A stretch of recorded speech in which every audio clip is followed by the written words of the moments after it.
berdimensi n. Nah, B dikatakan kombinasi linear dari A1, A2 sampai AX gitu. Berarti haruslah B itu bisa dinyatakan dalam bentuk fungsi linear seperti ini.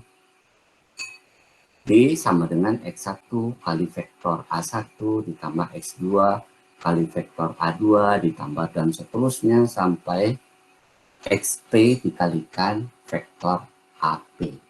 Di mana X1, X2 sampai XP itu disebutnya sebagai koefisien dari fungsi linear yang kita hadapi.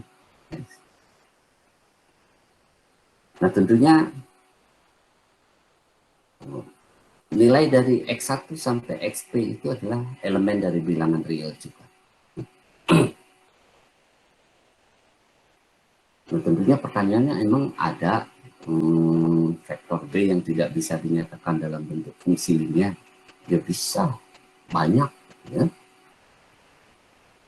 Ya, nanti suatu saat kita akan ketemu ya. Karena B sama dengan fungsi dari A1, A2 sampai AP ini ya sama seperti sistem persamaan linear. Di dalam sistem persamaan linear waktu yang waktu Pak Bagus menyampaikan, mungkin di situ sudah dikatakan persamaan linear itu tidak semuanya punya solusi. Yang punya solusi disebut sebagai sistem persamaan linear yang konsisten. Yang tidak punya solusi disebutnya sistem persamaan linear yang tidak konsisten. Nah, kapan suatu sistem persamaan linear itu konsisten, kapan sistem persamaan linear itu tidak konsisten? Nah, waktu materi sistem persamaan linear sudah disampaikan secara detail oleh Pak Bagus. Nah, itu sangat tergantung dari rank dari vektor A1, A2 sampai AP dan rank dari A1, A2 sampai AP digandeng dengan vektor B. Nah, kalau ranknya itu sama, maka dia dikatakan sebagai sistem persamaan linear yang konsisten. Konsisten maknanya apa? Punya solusi. Artinya solusinya bisa dicari. Ada yang masih ingat bagaimana solusi dari sistem persamaan linear? Solusinya bisa bersolusi unik, bisa bersolusi tidak unik. Tidak unik dalam artian berarti solusinya bisa banyak. Oke, itu yang harus dibaca kembali, dipahami kembali, renungkan kembali. Nah, ini merupakan tugas kalian minggu kemarin yang harus dipelajari secara mandiri. Gitu ya. Nah, kemudian ini ada contohnya, mudah-mudahan sudah dibaca. Bagaimana penyelesaiannya, itu juga sudah dituliskan. Gitu ya. Nah, kemudian kalau sudah paham dengan kombinasi linear, yang perlu juga kalian pahami dengan baik itu adalah kombinasi linear itu ada yang istilahnya terpaut linear, ada yang bebas linear. Nah, itu harus bisa dibedakan dengan tegas. Kapan gugus vektor itu dikatakan saling terpaut linear? Kapan gugus vektor itu dikatakan saling bebas linear? Nah, kalau kita baca dari definisinya, gitu ya, bahwa gugus vektor, katakanlah A1, A2 sampai AP, itu dikatakan terpaut linear. Nah, ini jika skala X1, X2 sampai XP, nah masih ingat apa tadi X1, X2 sampai XP, nah itu adalah koefisien dari persamaan linear. Nah, dia dikatakan terpaut linear kalau koefisien-koefisien itu tidak semuanya nol. Sehingga memenuhi kombinasi linear bahwa vektor 0 sama dengan X1 kali vektor A1 ditambah dan seterusnya sampai XP kali vektor AP. Nah, kalau kombinasi linear A1 sampai AP itu tidak semuanya 0, dan menghasilkan vektor 0, maka vektor-vektor tersebut dikatakan sebagai vektor yang saling terpaut linear. Nah tentunya kalau bebas linear gimana? Nah, kalau bebas linear kebalikannya, harus semuanya sama dengan 0, sehingga kombinasi linear itu bisa menghasilkan vektor 0. Kalau terpaut linear paling sedikit ada satu saja yang tidak 0, itu sudah cukup untuk mengatakan bahwa vektor-vektor tersebut terpaut linear. Tapi kalau bebas linear, wajib semuanya 0, koefisien persamaan linearnya, yang menghasilkan vektor 0. Artinya vektor 0 itu haruslah dinyatakan sebagai kombinasi linear A1 sampai AP dengan koefisien semuanya 0. Baru dia dikatakan bebas linear. Itu yang perlu ditekankan. Ya. Jadi nanti baca lagi, coba itu untuk latihan beberapa soal mungkin itu, sehingga pemahamannya bisa betul-betul matang terkait dengan itu. Nah kemudian setelah kita paham terpaut linear, bebas linear, ya, ini yang bebas linear, ya. Yang biasanya menjadi pertanyaan itu sebenarnya apa acuannya dalam menunjukkan bahwa vektor-vektor itu bebas linear atau terpaut linear. Nah acuan utamanya itu adalah SPL yang homogen. Balik lagi SPL lagi, sistem persamaan linear yang homogen. Kapan sistem persamaan linear itu dikatakan homogen? Kalau AX sama dengan 0, kan? Ya, ingat ya.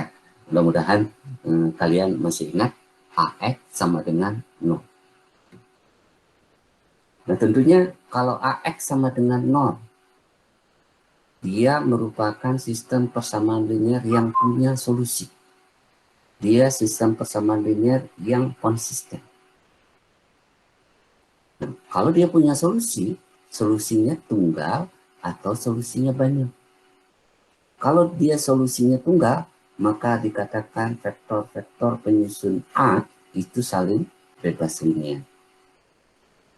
Jadi tinggal Anda cari apakah solusinya itu tunggal atau tidak. Kalau dia tunggal, pasti solusinya itu adalah solusi 0. Tapi kalau solusinya tidak tunggal, berarti koefisiennya itu nanti bisa 0, bisa tidak. Gitu, ya. Maka dia dikatakan terpaut linear. Berarti itu strategi yang bisa kita lakukan dalam menunjukkan bahwa vektor-vektor itu bebas linear atau terpaut linear. Buka lagi tentang SPL yang homogen. Ya.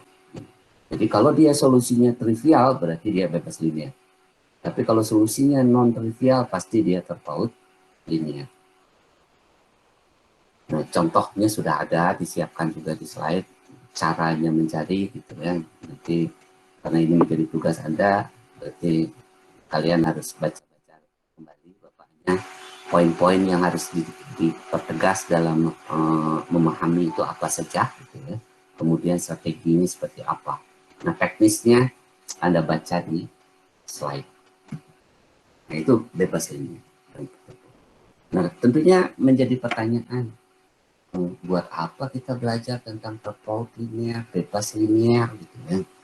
Nah, ini kita butuhkan dalam kaitannya dengan bagaimana kita mencari basis atau landasan dari ruang vektor. Kita kemarin sudah berbicara waktu pertemuan 8, kita berbicara tentang ruang vektor. Ruang vektor itu vektornya ada banyak sekali. Tak terhingga banyaknya vektor. Nah, bagaimana kita menyatakan ruang vektor itu dalam notasi, dalam pernyataan yang lebih sederhana? Orang biasanya berbicara dalam konteks perentang. Mencari vektor yang merentang ruang vektor. Nah, kalau bisa mencari mungkin hanya satu vektor atau dua vektor yang merentang, sehingga vektor yang begitu banyaknya itu bisa dinyatakan dalam notasi yang sederhana,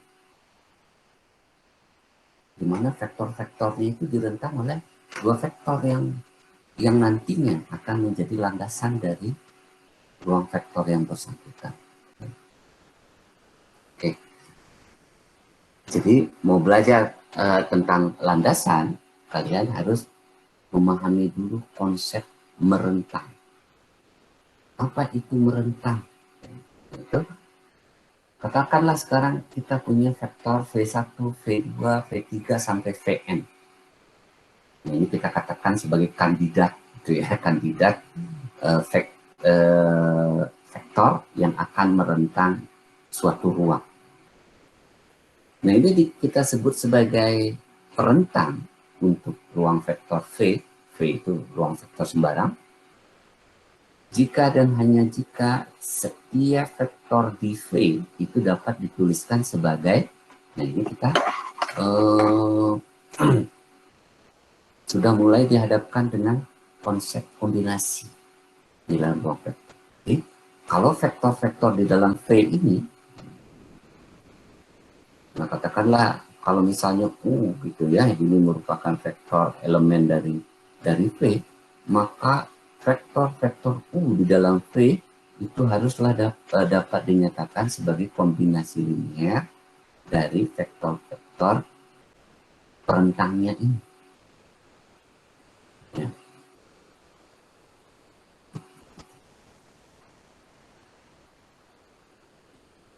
Ini kita sudah langsung diberikan contoh.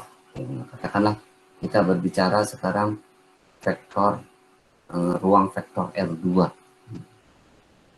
Nah, ruang vektor R2 ini katakanlah sebagai contoh saja vektor A ini merupakan elemen di R2. Nah, berarti A ini bisa dituliskan sebagai misalnya unsurnya A dan B gitu ya. Atau nanti dalam notasi lain A1, A2 gitu, boleh juga. Nah, di mana A, B ini elemen dari bilangan real. Ya. Nah, ini vektor sebagai vektor. Nah, sekarang apakah V1, V2 ini merentang A? Berarti kalau dia merentang A, maka sesuai dengan definisi merentang tadi, haruslah A ini bisa dinyatakan dalam bentuk kombinasi linear dari V1 dan V2. Nah, kalau menggunakan notasi yang tadi, ditulisnya X1, V1 ditambah X2, V2. Oke. Berarti kalau ada X1 dan X2 yang memenuhi kombinasi linear ini, maka dikatakan A direntang oleh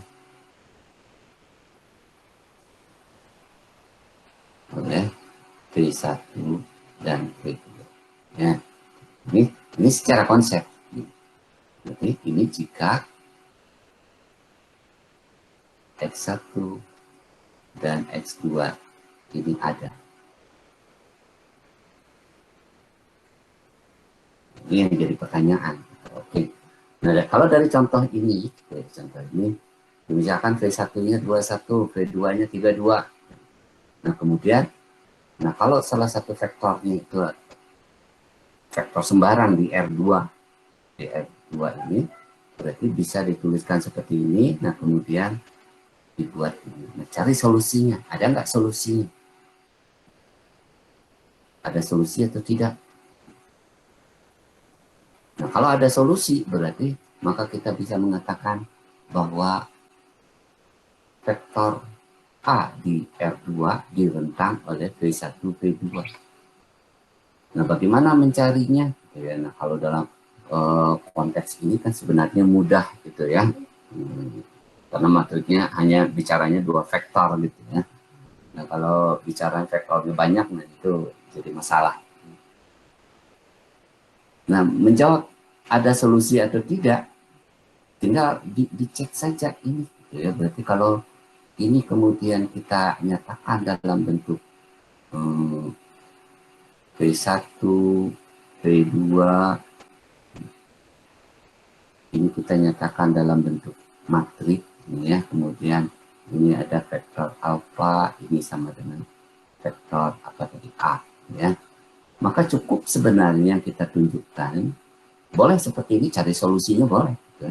Tapi cukup ditunjukkan apakah rank dari ini matrik V1 dan V2 ini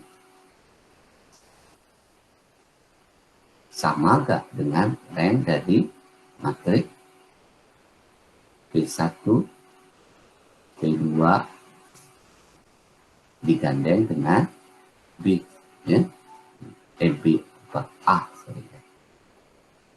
Nah kalau ini sama, berarti dia konsisten. Kalau konsisten dia punya solusi.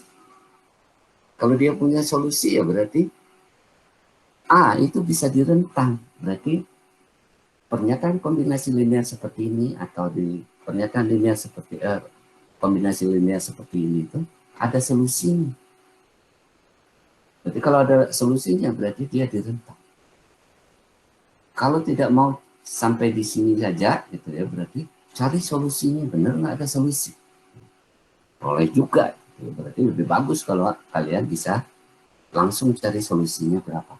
Kalau ada solusinya, berarti kita bisa nyatakan X-nya ini berapa, ininya berapa. Berarti ini elemen dari bilangan real, gitu ya. Oke, itu contoh yang ini.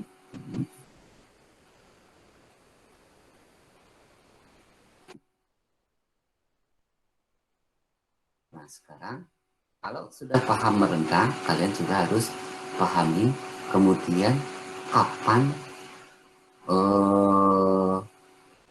gugus vektor V1, V2 sampai Vn ini dikatakan sebagai landasan. Pertama, cari yang merentang. Kemudian setelah kita paham merentang, kapan dia disebut landasan? Landasan bagi ruang vektor ini. Nah, ini ada dua syarat. Yang pertama,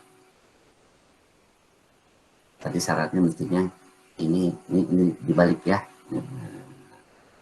Nah, urutannya aja kita balik. S ini harus merentang pertama. S merentang V. Itu yang pertama, wajib itu. Kemudian yang kedua, berarti vektor-vektor di dalam S harus saling bebas ini.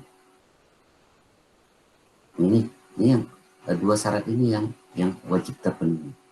Ini dalam bahasa lain gitu, ini ditulisnya slide singkat begini, membangun. Ini maksudnya merentang ya. Nah itu dua syarat yang harus dipenuhi. Jadi yang pertama kalian cek itu adalah S itu merentang nggak? Nah kemudian setelah terjawab dia merentang. Yang kedua, vektor-vektor di dalam S itu saling bebas nggak? Kalau dia saling bebas, maka S dikatakan sebagai landasan bagi V. Nah, tapi kalau dia merentang saja tetapi dia tidak saling bebas, dia bukan landasan. Nah, itu ya yang harus diingat. Kalau dia saling bebas saja tapi tidak merentang, ya bukan landasan juga. Harus terpenuhi dua-duanya. Yaitu nah ini dalam bentuk teorema dikatakan jika S-nya itu V1, V2, sampai Vn adalah landasan untuk ruang vektor V, maka untuk semua X di dalam V, berarti ini adalah anggota dari ruang vektornya. Berarti setiap vektor di dalam V haruslah dapat dinyatakan dalam bentuk ini. Oh, ini notasinya membingungkan Pak, kadang-kadang X-nya sebagai koefisien, kadang-kadang X sebagai vektor. Baca keterangannya. Karena kadang-kadang ya begitulah notasi ya. Nah, tetapi kalau dalam penulisan ilmiah, nah memang diharapkannya itu konsisten di dalam menulis. Ya. Nah kalau ini kan sebagai pemahaman kita bahwa notasi itu bisa apa saja. Yang penting keterangannya jelas. Oke, berarti koefisien di dalam sistem persamaan linear ini adalah K1, K2, K1, K2, dan seterusnya ini sampai Kn ini merupakan koefisien kombinasi linear. Ya. Atau bobot, ada juga mengatakan bobot kombinasi linear. Bobot vektor-vektor di dalam kombinasi linear. Boleh terserah di bendanya yang dimaksudkan. Ya. Itu. Sekarang ada contoh soal, diberikan juga latihan nih. S, sekarang kita punya S, Y1, Y terdiri dari 3 vektor, Y1, Y2, Y3. Di sini diminta tunjukkan bahwa S merupakan landasan untuk R3. Jadi ya kalau mau, yang pertama di landasan itu haruslah dia vektor-vektor yang merentang. Tunjukkan dia merentang atau tidak dulu. Setelah itu cek apakah vektor-vektor Y1, Y2, dan Y3 itu saling bebas linear atau tidak. Kalau dia terpenuhi dua-duanya, dia merentang dan dia bebas linear, maka dia dikatakan sebagai landasan bagi R3. Nah, mengambil salah satu vektor sembarang, berarti kalau vektor sembarang di sini bisa dinotasikan apa saja. Vektor sembarang ambil, ya.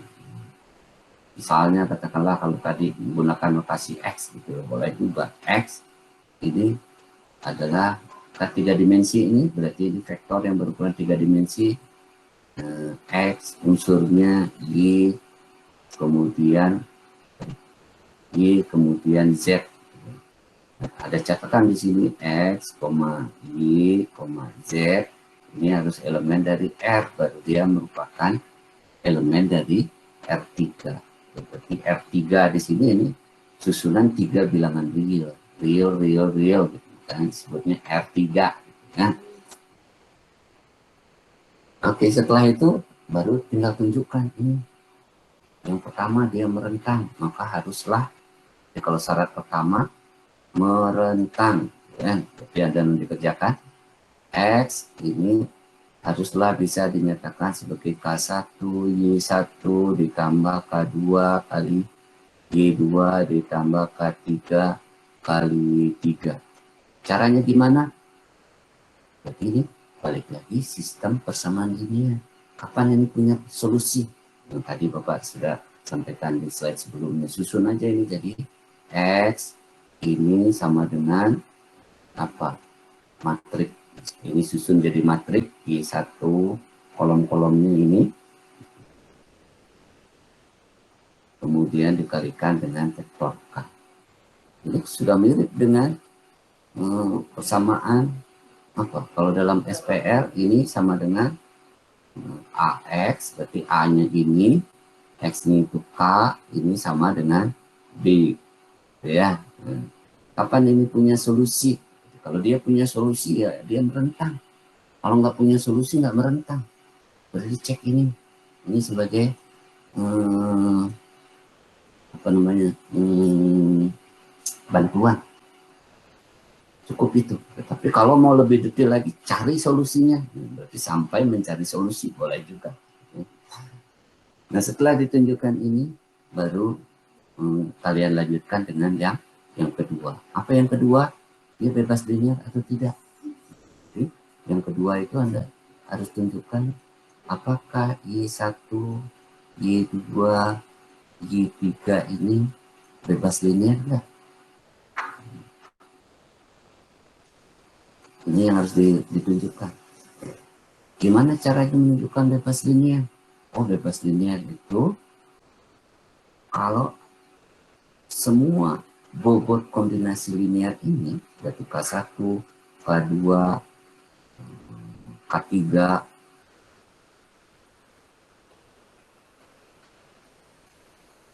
ini bernilai 0.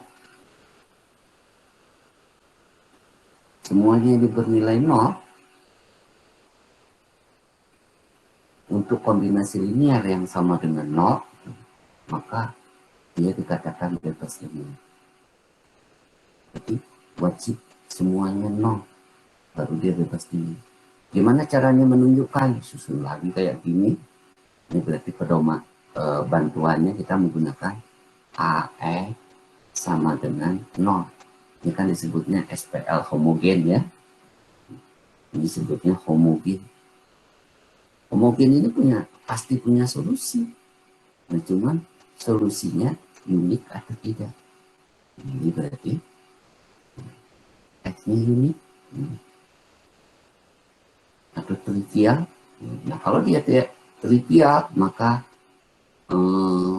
kombinasi linear ini dikatakan sebagai vektor-vektor Y1, Y2, Y3 ini disebutnya sebagai saling bebas. Ini berarti harapannya trivial. Kapan trivial? Kalau X-nya ini semuanya 0.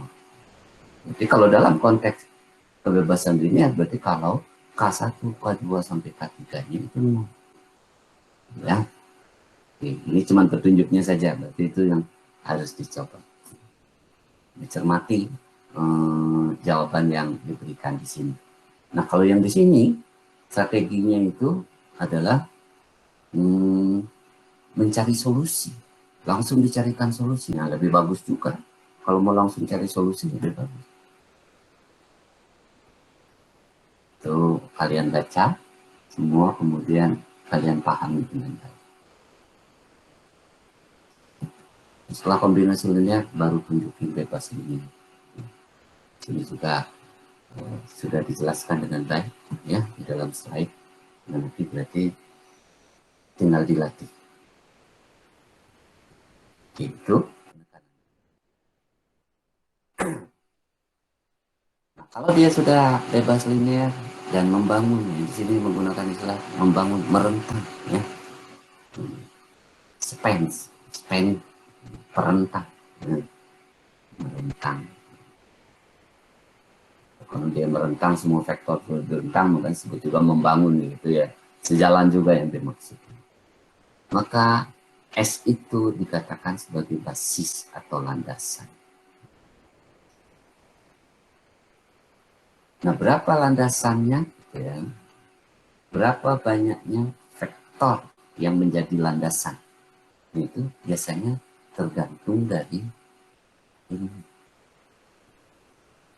R3 berarti dia biasanya punya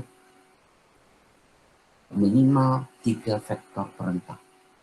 Nah, tentunya vektornya bisa macam-macam, bukan satu set vektor, bisa banyak sekali. Karena akan ada banyak vektor yang bisa merentang dan ada banyak vektor yang saling bebas linear. Cuman di dalam satu set vektor yang merentang dan bebas linear itu jumlah vektornya itu 3. Kalau Rn ya berarti N. R4 4, 5 ya 5 vektor misalnya gitu. Oke, nah kemudian ada satu lagi yang terkait dengan landasan ruang vektor ini, yaitu adalah landasan ortogonal atau landasan ortonormal. Ada landasan ortogonal dan landasan ortonormal. Kalau ortogonal, berarti antar vektor yang satu dengan vektor yang lain di dalam vektor perentang itu saling ortogonal. Berarti ortogonal itu tegak lurus. Berarti dalam konteks dot product, maka dot produknya itu harus sama dengan 0. Nah, kalau dia menggunakan notasi kayak begini, ini berarti notasi untuk inner product. Perkalian dalam. Berarti kalau kita punya dua buah vektor I, ini inner produknya itu ini I transpose dikalikan dengan vektor uji. Ini disebutnya sebagai perkalian dalam. Kalau outer product itu perkalian luar. Nah, kalau yang di sini yang menjadi syarat untuk ortogonal ini adalah inner produknya yang harus sama dengan 0. Ini bisa dinyatakan dalam bentuk ini. Oke. Dalam konteks ini adalah UI1, UI2, dan seterusnya sampai UIN. Kenapa ini sampai N? Karena kita berbicara di dalam ruang R ini dikalikan dengan vektor UJ1, UJ2, dan seterusnya sampai UJN.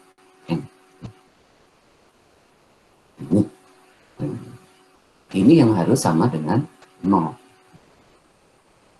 Sehingga berarti pernyataan inner product ini bisa dituliskan dalam operasi aljabar seperti ini. Oke, ini syarat keoktogonalan.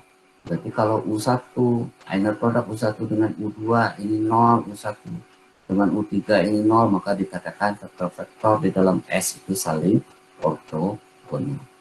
Nah, sekarang ada syarat satu lagi, ada syarat ortonormal.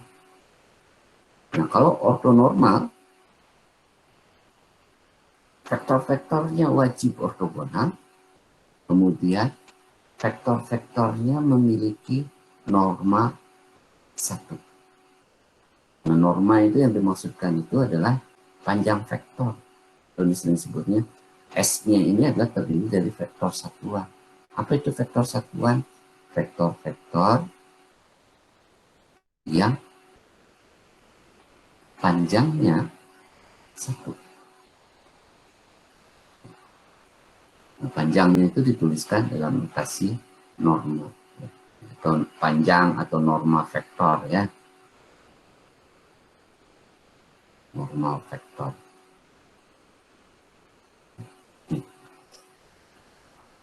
Nah, itu yang disebutnya landasan ortogonal. Berarti kalau demikian, landasan ortogonal itu apa sih? Kita ambil satu lagi landasan ortogonal. Landasan ortogonal adalah landasan yang pertama merentang Rn, yang kedua vektor-vektornya saling bebas, yang ketiga vektor-vektornya saling ortogonal. Jadi 3. Kalau landasan ortonormal, tambahin satu lagi. Dia merentang, dia saling bebas linear, dia ortogonal. Dan yang keempat, normal setiap vektornya adalah 1. Atau vektor-vektornya merupakan vektor normal. Apa itu vektor normal? Vektor yang panjangnya 1. Ya, oke itu. Itu yang menjadi. Nah, ini juga sudah diberikan contoh ya, bagaimana mencari normal vektor. Ini sudah ada, ini sudah dijelaskan dengan baik ya. Anda silahkan dibaca lagi. Kemudian vektor yang kita hadapi itu sering sekali bukan vektor yang saling ortogonal satu sama lain.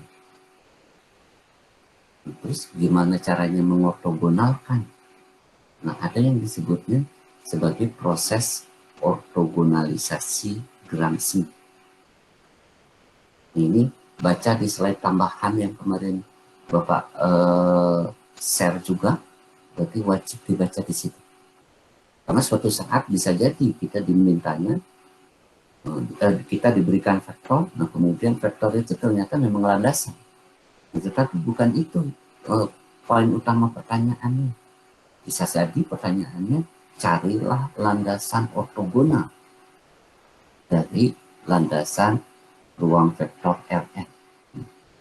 Berarti kalau kita sudah punya vektor landasan, mencari vektor ortogonalnya, itu lakukan proses ini. Baca di slide tambahan. Ini sudah Bapak sertakan minggu kemarin. Cek di sini. Oke, itu ya.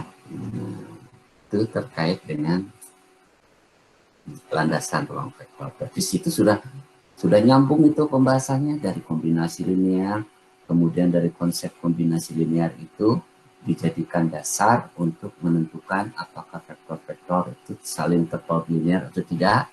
Nah, kemudian dia saling bebas linear atau tidak. Nah, kemudian konsep kebebasan linear, keterpautan linear itu menjadi dasar untuk menentukan landasan ruang vektor. Nah, setelah dapat landasan ruang vektor, nah kemudian ada beberapa syarat tambahan terkait dengan landasan yang ortogonal dan landasan yang ortonormal.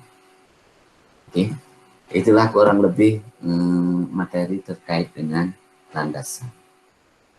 Nah, yang berikutnya kita masuk, nah ini latihan, itu namanya latihan